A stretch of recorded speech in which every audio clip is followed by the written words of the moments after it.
Kiekvieną kartą Ruklos pabėgėlių priėmimo centre keičiantis gyventojams, jiems rengiami įvairūs integracijos užsiėmimai, taip pat ir etnokultūrinės šventės.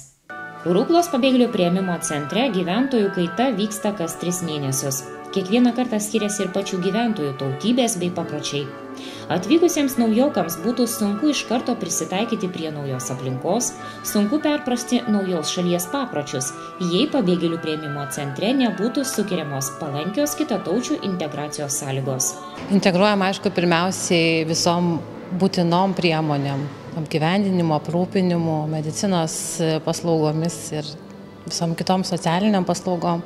Taip pat, aišku, ir stengiamės juos šiek tiek pralinksminti, juos supažindinti su Lietuvos kultūra, su tradicijom, todėl rengiam karts nuo karto šventės. Tai šiandien turime etnokultūrinę parodą, kurioje dalyvauja mūsų centro gyventojai. Jie paruošia daugybę patiekalų, savo nacionalinių patiekalų, tai visi gali pasivaišinti ir paragauti. O programa yra labai plati, tai pasirodo Jonavos senamiesčio gimnazijos kolektyvai, Ruklos kolektyvai ir mano patys gyventojai. Bet turbūt jūs jau išplaukėt ir į platesnius vandenius, pačiame pabėgėlių priėmimo centre jau turbūt nebetelpat. Taip, šiandien mes išėjom į platesnius vandenis, mus priėmė Ruklos mokykla, mums užleido savo patalpas, tai dėl to galėjom susirinkti toks didelis gausus būrys ir atšvęsti čia. Nepaslaptis, jog Ruklos Jono Stanislausko pagrindinė mokykla gan artimai susijusi su Ruklos pabėgėlių priėmimo centru, juk čia mokosi ir jūsų centro gyvenantis vaikai.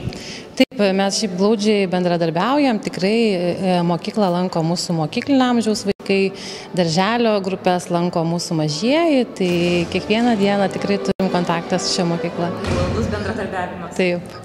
Kaip pasakojo Ruklos Jono Stanislausko pagrindinės mokyklos direktorius, šį mokyklą išskirtinė ne tik Jonavos rajone, bet ir visoje Lietuvoje.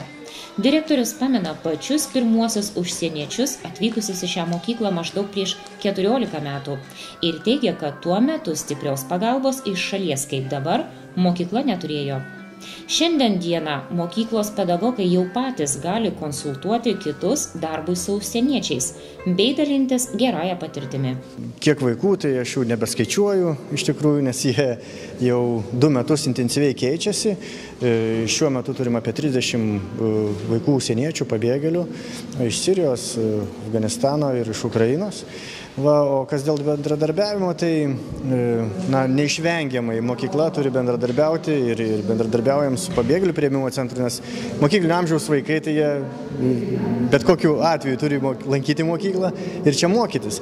Tai ir šita šventė yra vienas iš tokių bendradarbiavimo pavyzdžių, kai mokykla savo turimom patalpom, kitom sąlygom prisideda prie štai tokių renginių organizavimo.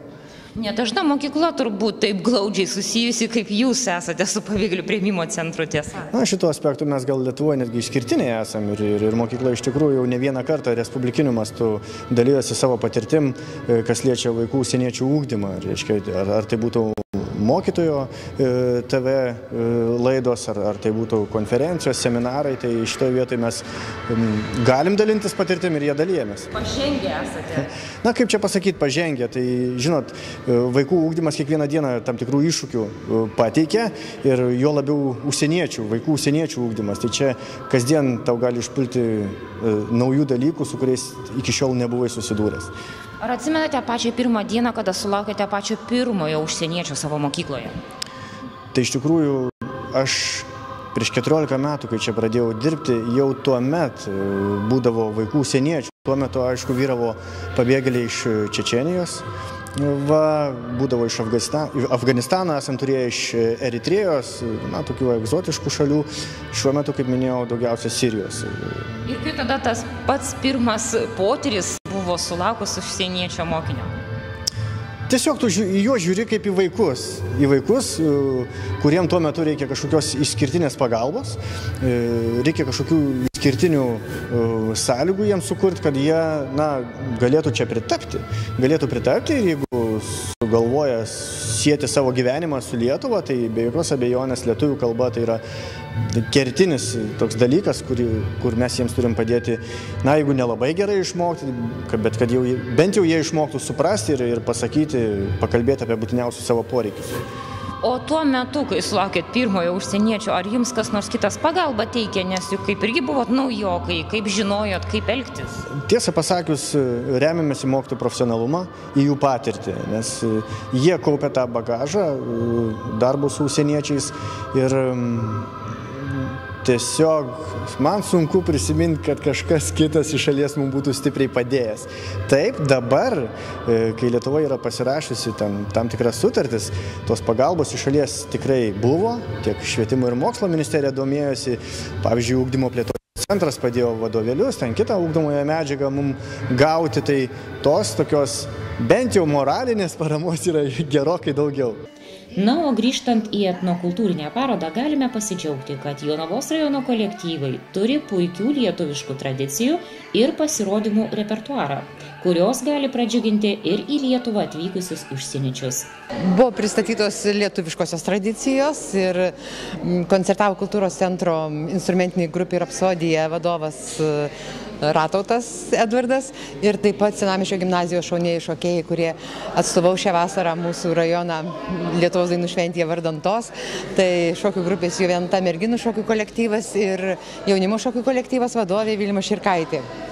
Tai praktiškai galima sakyti, kad pasidalinote meninę patirtimi. Mes parodėm lietuviškus, o užsieniečiai užsienietiškus ir savo sugebėjimus. Taip, iš tiesų, tai mes norime pristatyti mūsų Lietuvos kultūrą, nes kaip kalbėjom renginyje, kad iš tiesų žmonės labai vienyje gali, sakykime, išeiti iš šalies žmogus, gali išvažiuoti priverstinai į savo šalies, bet jisai išvažiuodamas išsiveža savo kultūrą ir jisai